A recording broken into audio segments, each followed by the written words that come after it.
And here we are, welcome to DMT, and this is Ragley Hall in the lovely county of Warwickshire, also Shakespeare country. And as you may well know, if you're an adventure bike rider, this is the ABR festival, the Glastonbury of adventure bikes on the calendar 2022. So let's get stuck in. Oh, here we are, join the back of the queue. You're right.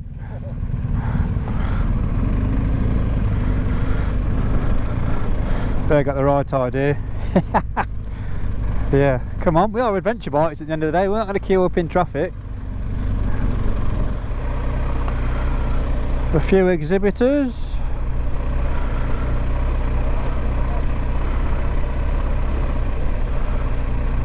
Enjoy your day.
As well for a second, of course, 5 Enduro World titles in 6 years between 2010 and 15.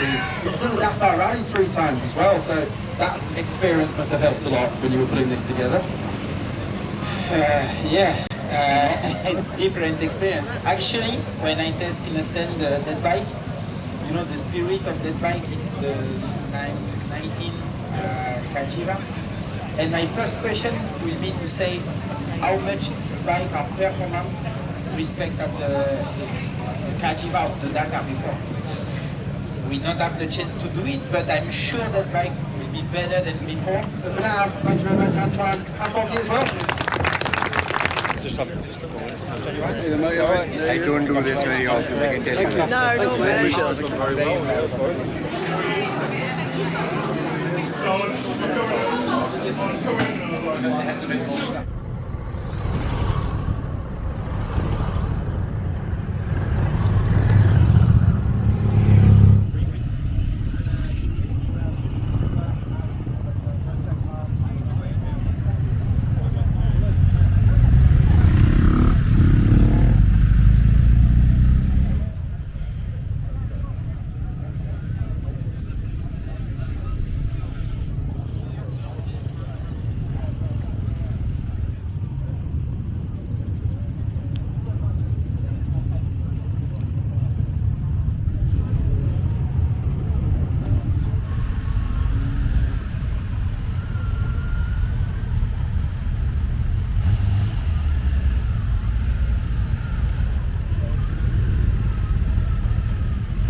stuff. I really enjoyed watching you in action. I know everyone here really enjoyed watching you in action. I just need to brush up on my skills now. But thank you very much, sir. Good fun. Cheers. Merci.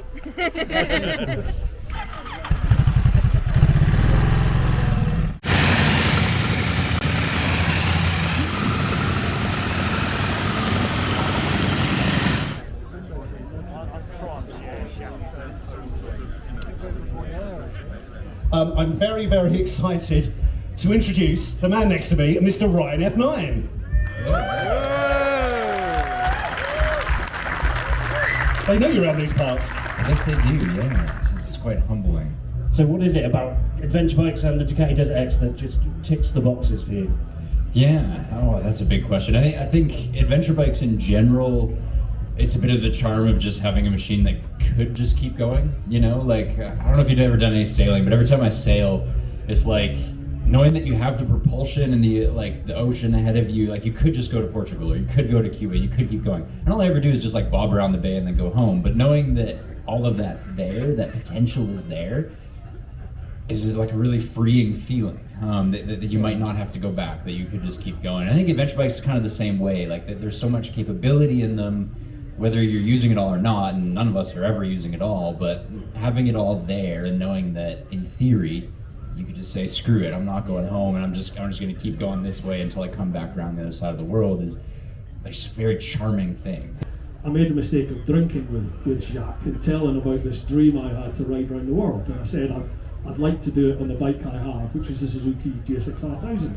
And his eyes just lit up, and he just said to me, you know, take the bike that makes you smile. And that's 100% right, isn't it? So many people ask me, well, where would you go now? What would you do now? How would you?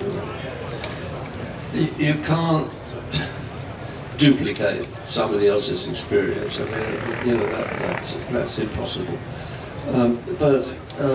It's much harder now. Certainly, it's almost impossible to get lost. So you've lost that. You've lost that dimension of travel.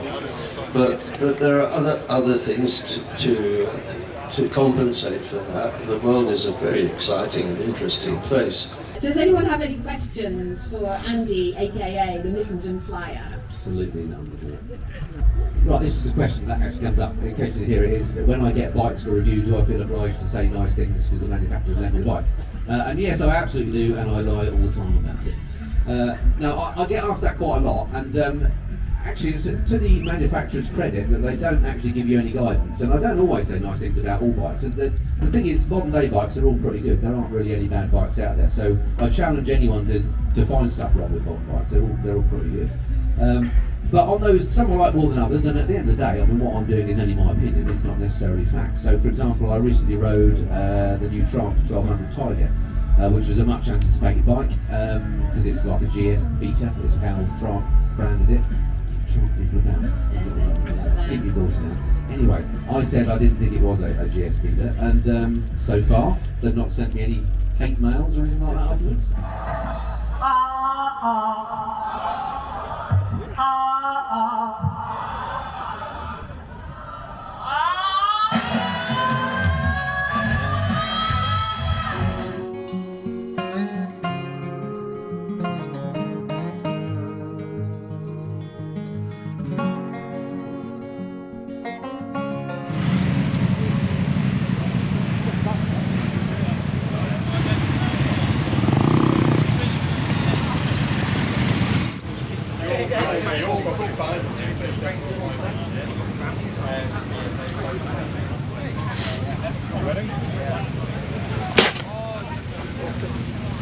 Right, is your spine straight?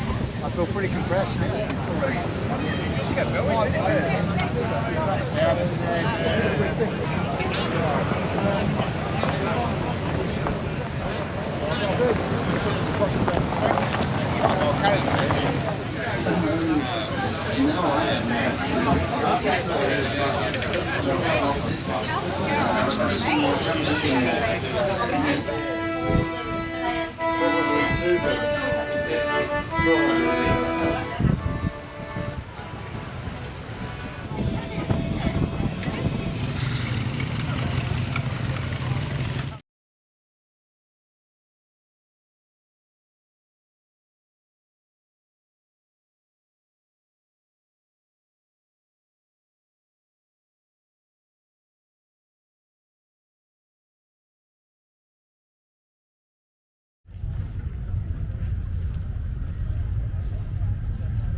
So here we go, I'm on the trail park, the 20-kilometre trail park. It's just a little grassy field to start off with. I'm expecting all the trail bikes to come steaming past me in a minute, but not yet. It's not too wet, so we had a bit of rain recently, but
go, the bike's filthy, but I'm just leaving the ABR festival now. It's absolutely rammed, as you can see. Hundreds and hundreds of adventure bikes. So we're leaving. A bit sad, but all good things come to an end.